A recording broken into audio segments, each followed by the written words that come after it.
बाबा तेरी मीठी मुरली की धुन सुन कर के मन हर्षाए, हो सुन कर के मन हर्षाए।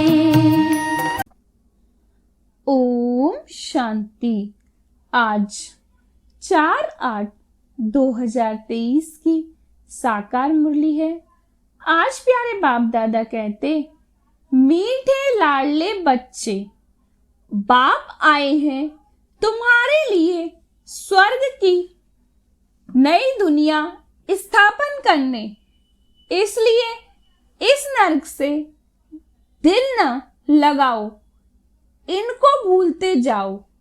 आज का प्यारे बाप दादा का प्रश्न है, रहमदिल बाप तुम बच्चों पर किस रूप से कौन सा रहम करते हैं?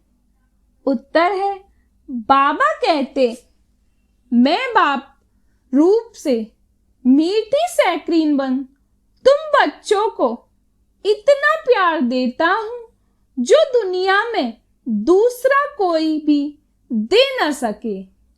मैं तुम्हें पवित्र प्यार की दुनिया का मालिक बना देता हूं।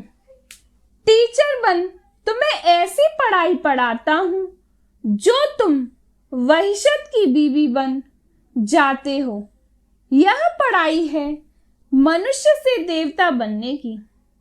यह ज्ञान रत्न तुम्हें विश्व का मालिक बना देते हैं।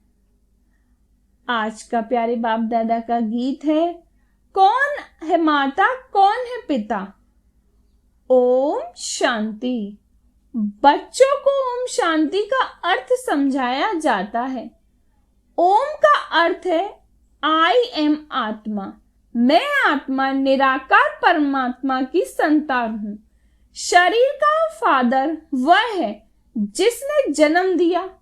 उनको कहा जाता है शरीर को जन्म देने वाला फादर। और शिव बाबा है आत्माओं का बाप।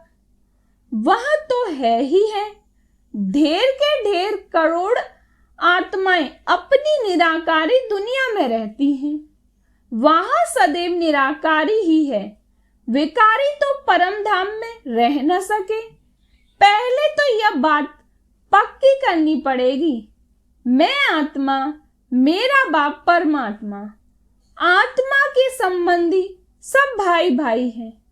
इस शरीर के बाप को कहा जाता है लौकिक बाप। आत्मा के बाप को कहा जाता है पारलौकिक बाप, जो सभी का एक ही है। पुकारते भी है ना, ओ गॉड फादर, ओ पतित पावन रहमदिल। यह आत्माओं ने पुकारा बाप को। आत्मा इस शरीर के साथ दुखी है। फिर सतयुग में आत्मा को शरीर के साथ सुख है, इसलिए उसका नाम ही है सुखधाम स्वर्ग। यह है नरक। गाया भी जाता है ना, दुख में सिमरण सब करे। याद करते हैं पतित पावन को, समझते हैं पतित पावन बाप ऊपर परम धाम में रहता है। गंगा को पतित पावनी नहीं कहेंगे। गंगा को तो इन आंखों से देखा जाता है। निराकार बाप को अथवा आत्मा को नहीं देखा जा सकता। परमपिता परमात्मा प्राणदाता, जो दिव्य चक्षु विदाता है, उनको कहा जाता है ओ गॉड फादर क्रिएटर। अच्छा, फिर मदर कहां से आई? मदर बिगर बाप सृष्टि की रचना कैसे रचे?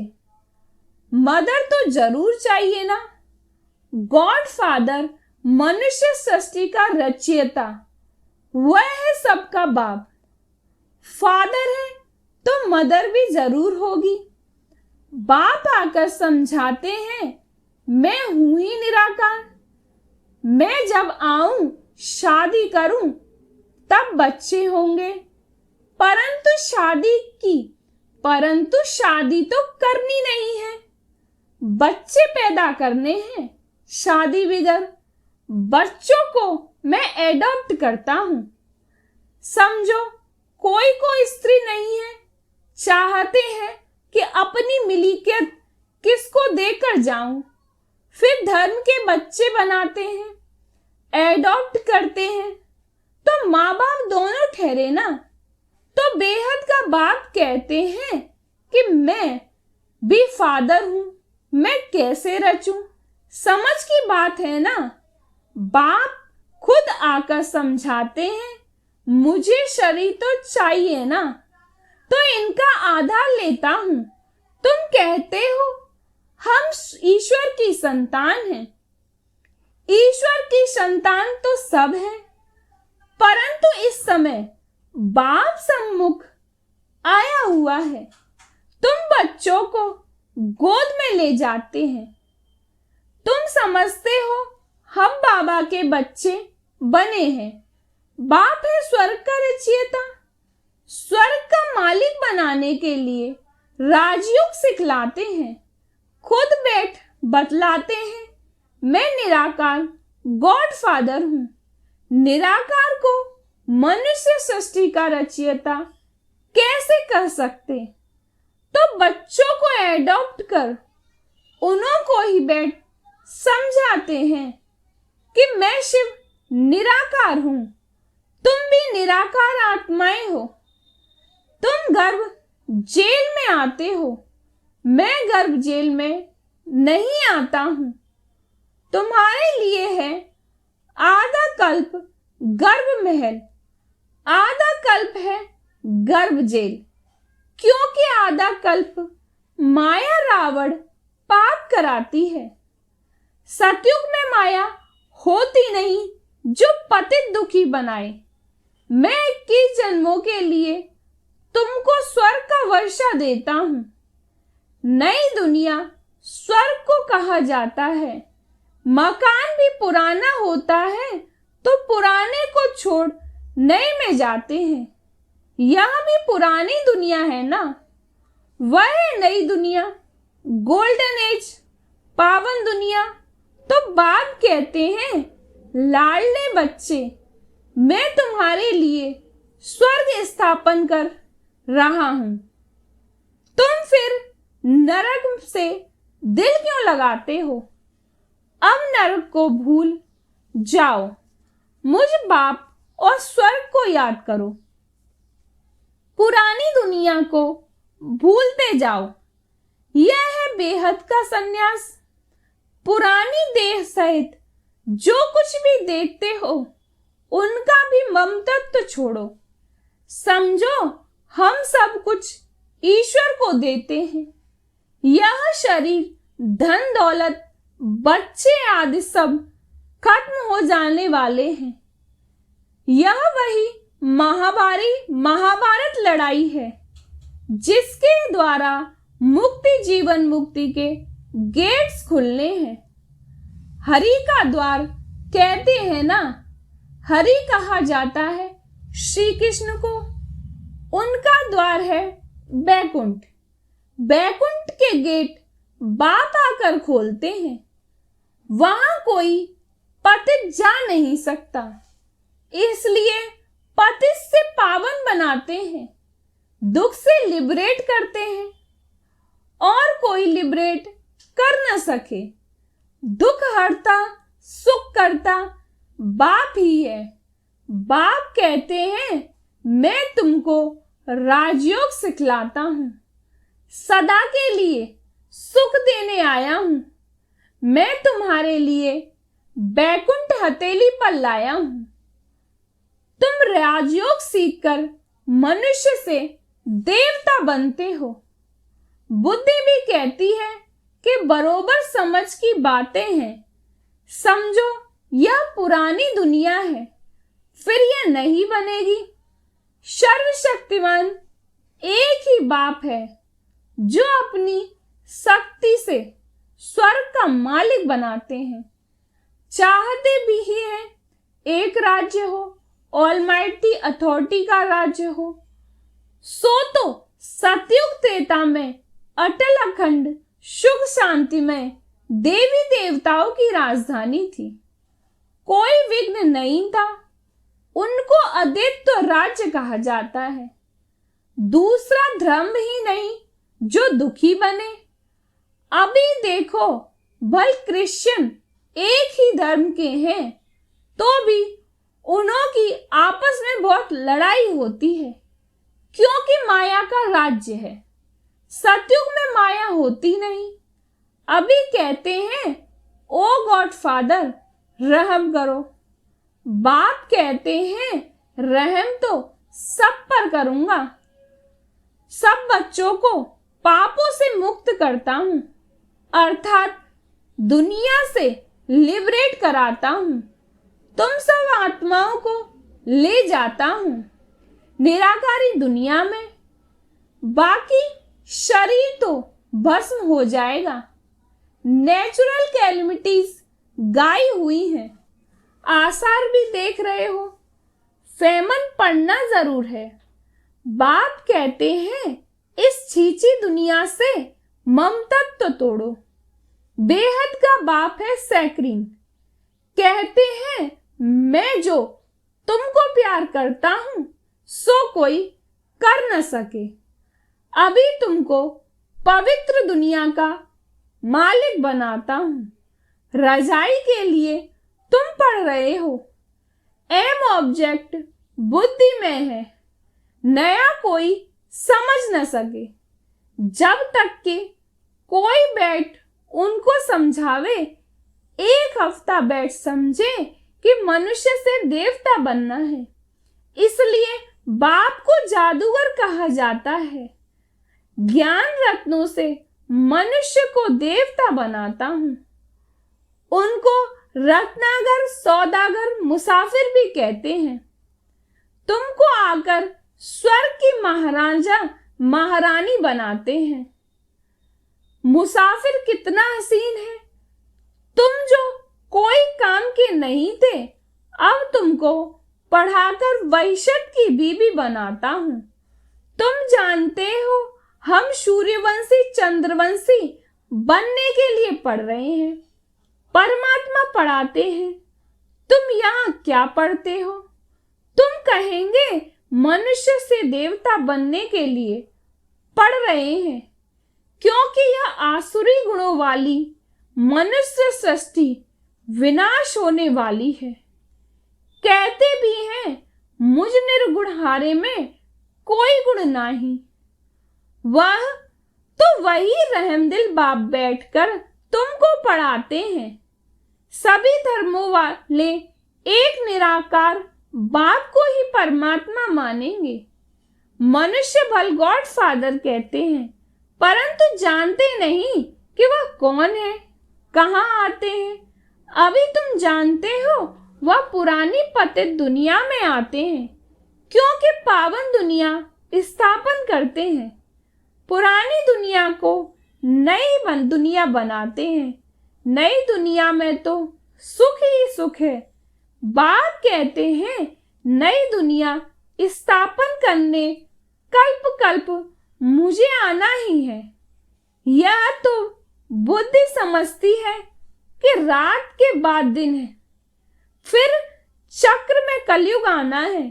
कलयुग के बाद फिर सतयुग जरूर होगा ना।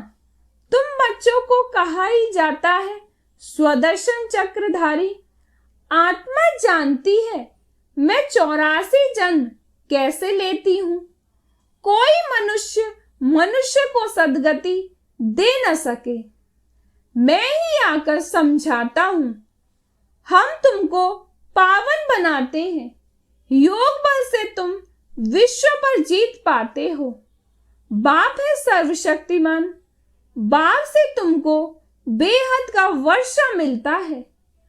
आकाश, पृथ्वी, सागर आदि सब तुम्हारा हो जाएगा। यहां तो देखो, आकाश पर भी हद, पानी पर भी हद लगी है ना। कहते हैं, हमारे पानी के अंदर तुम नहीं जाओ। तुम तो वहां सारे विश्व पर राज्य करते हो ना। स्वर्ग तो फिर क्या, स्वर्ग को भूल नहीं सकते। मनुष्य जब मरते हैं तो कहते हैं स्वर्गवासी हुआ, परंतु स्वर्ग है कहाँ? जरूर नरक है ना। यह है ही हेल। सब मनुष्य दुखी है, सब पतित है। यह राज्य ही रावण का है, जिसको जलाते रहते हैं परंतु जलता ही नहीं है। रावण को 100 फुट लंबा बनाते हैं और बढ़ाते रहते हैं, दिन प्रतिदिन लंबा करते रहते हैं, परंतु समझते नहीं। यह समझ की बातें हैं। यहां देखो मुरली चलती है तो फिर टेप में भरी जाती है, क्योंकि गोपिकाएं मुरली बिगर रह न सके। तो यह प्रबंध है। मुरली बिगर तो तड़फते हैं, क्योंकि यह मुरली है, जीवन हीरे जैसा बनाने वाली। यहाँ बाबा पढ़ाते हैं, जो मुरली फिर लंदन अमेरिका तक जाती है। बच्चे सुनकर बहुत खुश होते हैं। गाया हुआ है, गोपिकाएं मुरली बिगर रह नहीं सकती थी। यह नॉलेज गॉड फादर ही सुनाते हैं। मनुष्य एक बात समझानी है कि यह हमारा बेहद का बाप है। इनसे स्वर्ग का वर्षा मिलता है। आत्मा कहती है मेरा बाप परमात्मा है, वह आत्माओं को पढ़ा रहे हैं। ऐसा और कोई कह न सके कि मैं परमात्मा तुम आत्माओं को पढ़ाता हूं। ऐसे नहीं कहेंगे कि मैं परम आत्मा नॉलेजफुल हूं। तुम बच्चों को बहुत अच्छी रीति समझाया जाता है, परंतु सबकी बुद्धि एक रस तो होती नहीं। कोई की सतो प्रधान बुद्धि, कोई की सतो रजो तमो। इसमें टीचर क्या करेंगे? टीचर कहेंगे पढ़ाई पर पूरा अटेंशन नहीं देते थे। गॉड फादर है नॉलेजफुल। जैसे टीचर नॉलेजफुल है, स्टूडेंट को पढ़ाते हैं, आप समान बनाते हैं, वैसे इस सृष्टि चक्र की नॉलेज गॉड फादर के पास ही है और कोई नहीं जानते। बाप ही नॉलेज सिखलाए नॉलेजफुल बनाते हैं। बाप है नॉलेजफुल, सबसे उच्च है, ऊंचा जिसका नाम है, ऊंचा ठाव है। ब्रह्मा विष्णु शंकर है सूक्ष्म वतनवासी। थर्ड ग्रेड में है मनुष्य। मनुष्य में भी ग्रेड है।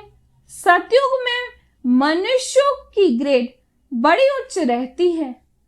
तुम गोल्डन एज में जाते हो, आयरन एज खत्म हो जाएगा।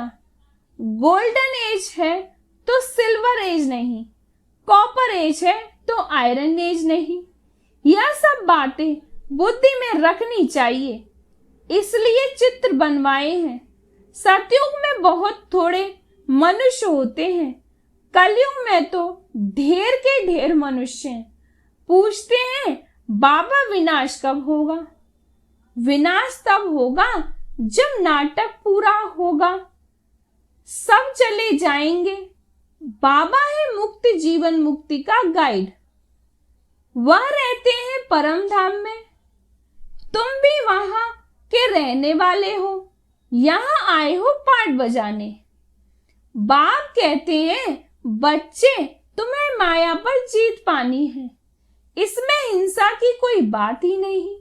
सतयुग में हिंसा होती नहीं, वहां है ही संपूर्ण निर्विकारी देवी देवताएं।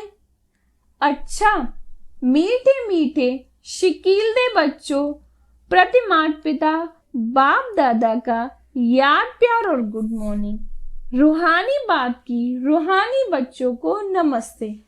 हम रूहानी बच्चों की रूहानी बाप दादा को याद प्यार और गुड मॉर्निंग। नमस्ते नमस्ते नमस्ते। शुक्रिया बाबा, शुक्रिया बाबा, शुक्रिया बाबा। आज धारणा के लिए मुख्य सार है। पहली पॉइंट है बुद्धि से बेहद का संन्यास करना है। पुरानी देह सहित जो कुछ इन आंखों से दिखाई देता है उनसे ममतत्व निकाल बाप और स्वर्ग को याद करना है। दूसरी पॉइंट है, पढ़ाई को अच्छी रीति धारण कर बुद्धि को सतो प्रधान बनाना है। मुरली ही पढ़ाई है, मुरली पर बहुत बहुत ध्यान देना है। आज का प्यारे बाप दादा का वरदान है, भाग्य की नई नई स्मृतियों द्वारा पुरुषार्थ में रमणीकता का अनुभव करने वाले मन तंदुरुस्त भव। भाग्य की नई स्मृतियों द्वारा पुरुषार्थ में रमणीकता का अनुभव करने वाले मन तंदुरुस्त भव। ब्राह्मण जीवन में लास्ट जन्म होने के कारण शरीर से चाहे कितने भी कमजोर या बीमार हैं, लेकिन मन सबका दुरुस्त है, उमंग उत्साह में उड़ने वाला है। पावरफुल मन की निशानी है, सेकंड में जहां चाहे वहां पहुंच जाए। इसके लिए सदा अपने भाग्य के गीत गाते उड़ते चलो। अमृत वेले से भाग्य की नई नई बातें स्मृति में लाओ। कभी किसी प्राप्ति को सामने रखो, कभी किसी, तो पुरुषार्थ में रमणीकता आ जाएगी। बोर नहीं होंगे, नवीनता का अनुभव करेंगे। आज प्यारे बाप दादा का स्लोगन है, आगे पीछे सोच समझ हर कर्म करो तो सफलता प्राप्त होती रहेगी। आगे पीछे सोच समझकर हर कर्म करते रहो तो सफलता प्राप्त होगी। ओम शांति। बाबा तेरी मीठी मुरली की धुन सुन कर के मन हर्षाए, हो सुन कर के मन हर्षाए।